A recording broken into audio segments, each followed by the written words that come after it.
Mumbai Pune express वेवर सकाळपासून पुणे लेनवर प्रचंड वाहतूक कोंडी झाली. 3 ते 4 किलोमीटरपर्यंत वाहतूक कोंडी झाल्याने प्रवासी अक्षरशः हैराण झालेत. शनिवार रविवार सुट्ट्या असल्याने पर्यटक मोठ्या प्रमाणात बाहेर पडल्याने एक्सप्रेसवेवरील पुणे लेनवर अमृतांजन ब्रिज पासून दत्तवाडीपर्यंत 3 ते 4 किलोमीटरपर्यंत मोठ्या प्रमाणात वाहतूक कोंडी झाली आहे. यामुळे वाहनांचा खोळंबा झाला असून याचा नाहक त्रास वाहन चालक आणि पर्यटकांना होत आहे. रोहा तालुक्यात अवकाळी पावसानं रविवारी दुपारी अक्षरशः धुमाकूळ घातला. अचानक आलेल्या वादळी वाऱ्यासह मुसळधार पावसामुळे नागरिकांची मोठी तारांबळ उडाली. बाजारपेठ, रस्ते आणि घरांच्या परिसरात पाणी साचल्याने वाहतुकीवरही परिणाम झाला. शेतकऱ्यांना मात्र या अवकाळी पावसानं मोठा धक्का बसलाय.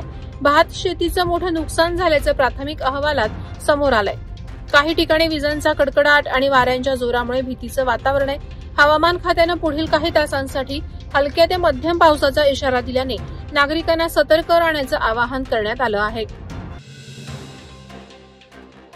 खोपोलीच्या घाटमाथ्यावरील डोंगरावर असलेल्या गारमाळच्या परिसरात रानगव्याचं दर्शन झालं असून हा गवा येथील रस्त्यावर वावरताना ग्रामस्थांना दिसला.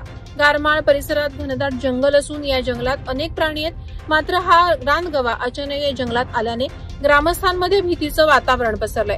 गवा कोणत्याही प्रकारची हानी करत नसून तो दुसरीकडे निघून जाईल, त्यामुळे ग्रामस्थांनी घाबरून जाऊ नये असं आवाहन खालापूर वनविभागाचे अधिकारी राजेंद्र पवार यांनी केलं आहे. पोलादपूरमध्ये राजकीय घडामोडींना वेग आला असून राष्ट्रवादी काँग्रेस पक्षाला मोठा धक्का बसलाय. पोलादपूर माजी पंचायत समितीचे माजी उपसभापती आणि राष्ट्रवादीचे ज्येष्ठ नेते शैलेश सलागरे यांनी शनिवारी मंत्री भरत गोगावलेंच्या उपस्थितीत शिवसेना पक्षात प्रवेश केला. या पक्षप्रवेशामुळे पोलादपूर तालुक्यातील कापडे बुद्रुक जिल्हा परिषद गटात शिवसेनेची ताकद आणखी वाढणार असल्याचं बोललं जात आहे. मंत्री भरत गोगावले यांच्या विकासात्मक दृष्टिक्षेपावर विश्वास ठेवून प्रवेश करत असल्याचे प्रवेशकर्ते शैलेश सलागरे यांनी सांगितलं. पक्ष त्यांच्यावर कोणती जबाबदारी सोपवणार याकडे सर्वांचं लक्ष लागून राहिलं आहे. दानशूर व्यक्तिमत्व माजी खासदार लोकनेते रामशेठ ठाकूर यांच्या अमृत महोत्सवी वर्षानिमित्त उत्कर्ष संगीत महफिल तर्फे मराठी आणि हिंदी सुमधुर 75 गाण्यांचा बहारदार कार्यक्रम अर्थात संगीत मॅरेथॉनचं शनिवार दिनांक 1 नोव्हेंबर रोजी पनवेलमध्ये आयोजन करण्यात आलंय. गायक गोपाळ पाटील यांच्या संकल्पनेतून हा भव्य कार्यक्रम आयोजित करण्यात आलाय. आद्य क्रांतीवीर वासुदेव बळवंत फडके नाट्यगृह येथे हा कार्यक्रम सकाळी 11:30 ते 7 वाजेपर्यंत होणार आहे. कार्यक्रमात गायक गोपाळ पाटील यांच्यासह उरण, पनवेल आणि नवी मुंबईतील 75 गायकांचा सहभाग लाभणार आहे. खालापूरमधील ग्रुप ग्रामपंचायत माझगावच्या सरपंच दीपाली नरेश पाटील यांना महाराष्ट्राचे ग्रामरत्न सरपंच पुरस्कार देऊन गौरवण्यात आले. अखिल भारतीय सरपंच परिषद यांच्या वतीने या कार्यक्रमाचं आयोजन सांगली येथे करण्यात आलं होतं. दीपाली पाटील या थेट सरपंच म्हणून मोठ्या फरकानं निवडून आले आहेत. सरपंच पदाची सूत्र हाती घेतल्यानंतर महिला सक्षमीकरण कार्यक्रम, बचत गटाच्या माध्यमातून महिलांना रोजगार, दुर्गम भागातील विद्यार्थ्यांना शैक्षणिक साहित्य वाटप, शाळांची प्रगती, स्वच्छ आणि शुद्ध पाणी पुरवठा, स्वच्छता अभियान, माझी वसुंधरा, समृद्ध ग्रामपंचायत अभियान यावर त्यांनी विशेष काम केलं आहे. अंजुमन इस्लाम मुरुड जंजिरा या संस्थेची निवडणूक तब्बल 11 वर्षांनी पार पडली. निवडणुकीत सत्याचा विजय झाला असून हा विजय तुमचा आमचा सर्वांचा आहे असे गौरवोद्गार अंजुमन इस्लाम जंजिरा या संस्थेचे जॉईंट सेक्रेटरी जमीर नजिरी यांनी म्हसळा येथे आयोजित आभार कार्यक्रमात काढले.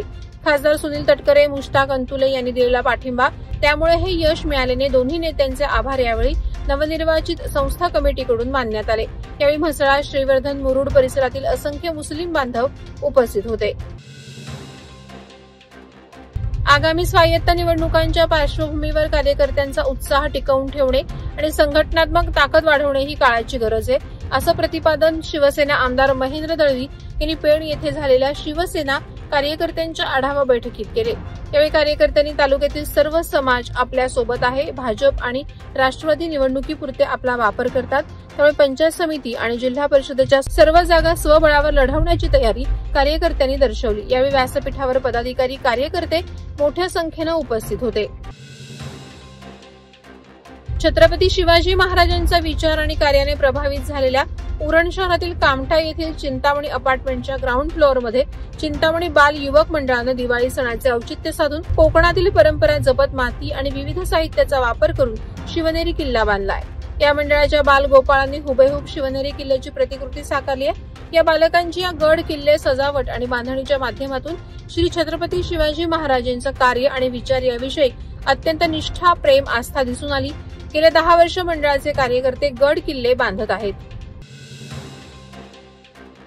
भारतीय जनता पार्टी धामणीतर्फे दीपावली सणाचं औचित्य साधून भव्य रांगोळी स्पर्धेचं आयोजन करण्यात आलं होतं। या स्पर्धेमध्ये साधारण 35 ते 40 महिलांनी सहभाग घेतला होता। स्पर्धेला महिलांचा उत्स्फूर्त प्रतिसाद मिळाला। धामणी येथील कलाकारांनी विविध मनमोहक अशा रांगोळ्या काढल्यात। या रांगोळ्यांच्या माध्यमातून सामाजिक संदेश देऊन समाज प्रबोधन करण्याचा प्रयत्न कलाकारांनी केलाय। या स्पर्धेतील आपल्या उल्लेखनीय कलागुणांच्या बळावर प्रथम क्रमांक वृषाली अक्षय लोते, द्वितीय क्रमांक सलोनी सुधीर लोते तर तृतीय क्रमांक दिया संतोष महाडिक यांनी पटकावला। वादळवारा लाईव्ह साठी न्यूज ब्युरो, रायगड। नवी मुंबई व रायगड जिल्ह्यातील ताज्या बातम्या आणि घडामोडींसाठी सबस्क्राईब करा वादळवारा लाईव्ह चॅनल आणि दाबा बेल आयकॉन।